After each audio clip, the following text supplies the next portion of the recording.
안녕하세요. 저는 40대 중반의 남자입니다. 그동안 누구에게도 말할 수 없었고 혼자서만 안고 살던 제 이야기. 제 인생 모조리 박살나게 만든 이야기 여기에 털어놓고자 합니다. 저희 부모님은 젊은 나이에 저를 낳았습니다. 어머니가 이제 막 19살, 아버지가 21살 때 저를 낳으셨다고 하더군요. 원치 않게 계획도 없이 갑작스럽게 임신하셨던지라 저는 어릴 때 할머니 손에서 자랐었습니다. 어이 가서 제 나이 듣고 부모님 나이 들으면 다들 놀라워하고 했습니다. 젊은 부모님 가지고 있다는 게 이 비극의 시초가 될 줄 꿈에도 생각하지 못했습니다. 저는 배를 탑니다. 제 직업의 특성상 한 번 배를 타고 바다를 나가면 짧게는 3개월, 길게는 반년 이상 나가게 됩니다. 그리고 육지로 들어와 봐야 짧게는 12주, 한 길어도 2달 쉬고 보통 다시 바다로 일하러 나갑니다. 이러한 부분이 좀 힘들 때도 있었지만 계속해서 힘든 것도 극복하며 세월 보내니 어느새 제가 타는 배 안에서의 직급도 나쁘지 않았고 가끔씩 내려도 연애할 건덕지도 안 나더군요. 그래도 긍정적으로 생각해보면 돈을 제 나이대보다 그만큼 많이 모으게 되어 월세 내놓을 바에는 그냥 이렇게 된 거 부모님께 사실하고 내드렸습니다. 그렇게 시간이 흘러 20대 중반이 되면서부터 중간중간 육지로 들어올 때마다 소개팅 받았습니다.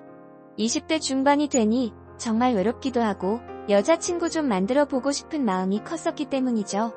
그러다 아버지의 소개로 지금의 아내를 만나게 되었습니다. 아내는 아버지가 지인분의 딸이라고 해서 소개받았습니다.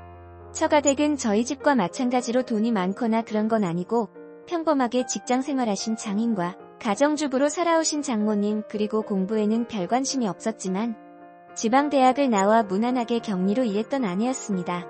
사실 아내랑 연애할 때도 제가 한눈에 반했던지라 그래서 아내와 1년 반 사귀었을 무렵 저는 아내에게 회사 그만두라고 했고 결혼하자고 했습니다. 아내는 생각 좀 해보자고, 제가 싫지 않고 좋은데 너무 한번 나가면 배 타러 나간다고, 너무 밖에만 있어서 만약 결혼하면 혼자 애 낳아서 아내가 어떻게 지내는지도 저한테 제대로 알려주실 수 있을 테고 아무래도 오랫동안 아내랑 붙어 있을 수 없으니 제 나름대로 생각했던 거였습니다. 결국 아내도 고민하다 결혼 수락해 주었고 그렇게 저희들은 서둘러서 상견례 마치고 다음번 하선 때 결혼하기로 하였습니다. 제가 신혼준비 도와주지 못해서 저희 부모님이 대부분 다 아내랑 만나서 진행해 주셨습니다. 그리고 식을 올리자마자 저희 부부는 아이를 가졌습니다. 아니가 임신하고 나서도 제 뱃생활 계속되어서 집에 돈을 보내주고 살았었죠. 저희 첫째 딸이 태어나고 나서 제 인생 정말 아내와 딸밖에 없었습니다. 아내도 부모님이 싫지 않았는지 별 문제 없이 잘 지내는 것 같았고 저도 부모님 통해서 아내 이야기 들으면 잘한다며 칭찬 일색이시더군요. 모든 것이 다 완벽하다고 느낄 때쯤 어머니가 갑작스럽게 교통사고로 돌아가셨습니다. 길 가다가 오는 차를 못 보고 무단횡단하시다가 사고 당하셨습니다. 저는 어머니를 잃은 슬픔만 생각했지 그로 인해서 벌어질 일들 생각도 못했습니다.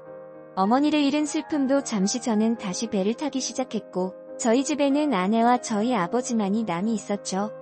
한 번씩 걱정되어 연락할 때마다 아내는 걱정 말라며 괜찮게 지낸다며 시아버지도 또한 잘 지내고 있다고. 그렇게 1년 반 정도가 지나 제가 하선하고 다시 떠난 지 얼마 안 되어서 아내가 임신했다고 하더군요. 저는 정말 미친 듯이 기뻤습니다. 하늘 날아가신 어머니가 저희에게 선물로 아이 하나 더 보내준 것 같았습니다. 아내는 시간 흘러 사내 아이를 출산했고 저는 2명의 아이와 아내를 제 인생의 사명으로 생각하고 더욱 열심히 살았습니다. 제가 한 번씩 육지에 머무를 때 생각해보면 아버지는 손자를 유독 좋아하셨습니다. 손녀를 낳았을 때 보여주신 적 없던 모습들 종종 보여주시더라고요.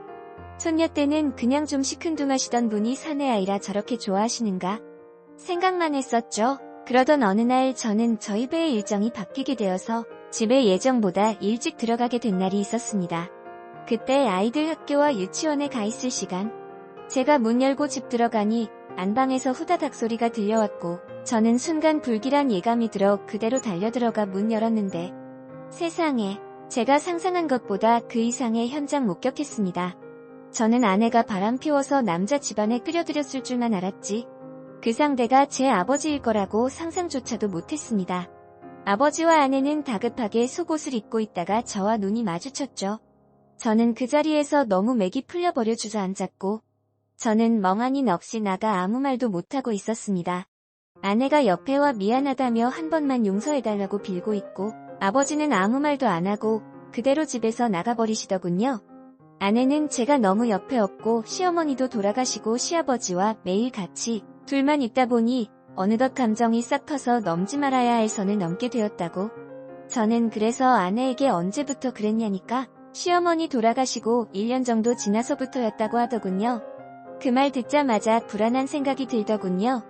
아버지가 손자 유독 특별하게 너무 아끼던 것들이 떠올랐습니다. 제가 설마 하며 둘째 내 아이 맞냐니까 아내가 또 대답 못하더군요. 제가 빨리 대답하라고 소리 지르니까 미안하다고 울기만 하던 아내에게 니네가 진정 사람이냐며 소리치며 처음으로 손찌검했습니다. 그 후 상황은 이러지도 저러지도 못한 채로 살아갔습니다. 이혼한다 해도 아이를 제가 현실적으로 혼자 키울 수도 없는 상태이고 그런다고 직장을 그만둘 수도 없었으니까요. 게다가 상간남이 무려 아버지입니다.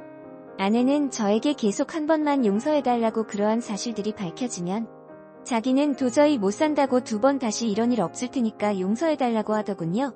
그렇게 마지못해 반용서한 채로 아들인지 형제인지 알 수 없는 계족보의 자식을 제 아들로 키워야만 했습니다. 하지만 그 후 저는 의처증이 걸린 건지 하루라도 아내와 연락이 안 되면 극도로 불안해지고 초조해지더군요. 그때부터 제 생활 거의 파괴되다시피 했습니다. 끝내는 정신과까지 다니며 약 먹으며 치료받다가 공황장애와 폐쇄공포증까지 오게 돼서 도저히 배 타고 나가는 일 할 수 없게 되었습니다. 결국 배일 관두고 관련 업종에 취직하여 집에서 살게 되었습니다. 하지만 제 스스로도 이상하다고 느낄 만큼 정신적인 압박감이 심해져 편집증 증상이 나타났고 아내와 매일매일 애들이 보는 앞에서 싸움했고 그리고 제정신 유지하기가 싫어서 퇴근하면 항상 술을 취할 때까지 마셨고 술김에 어느새부터인가 아내에게 폭력 사용했습니다. 결국 아내도 그렇게 몇 년 지내다 더는 맞고 살 수 없다며 이혼하게 되었습니다. 아내는 아이들 데리고 살고 있고 저는 양육비 1명분밖에 못 주겠다는 말에 아내는 아무 말도 하지 않더군요. 그날로 벌써 4년이 지났지만 아버지란 인간은 그래도 양심 있는지 단 한 번도 연락도 안 오네요. 혹시나 아내한테 간 게 아닌 게 싶어서 몰래 아내를 뒤따라다니기도 했지만 그런 건 아닌 것 같았습니다. 사실 실가가 어디서 죽었다고 하더라도 아버지란 사람 전혀 보고 싶지 않습니다.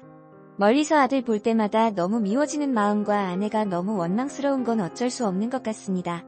이걸 다 잊고 용서해야 할까요? 제 인생 망친 게 절 낳아준 아버지라니 지금도 믿을 수 없습니다.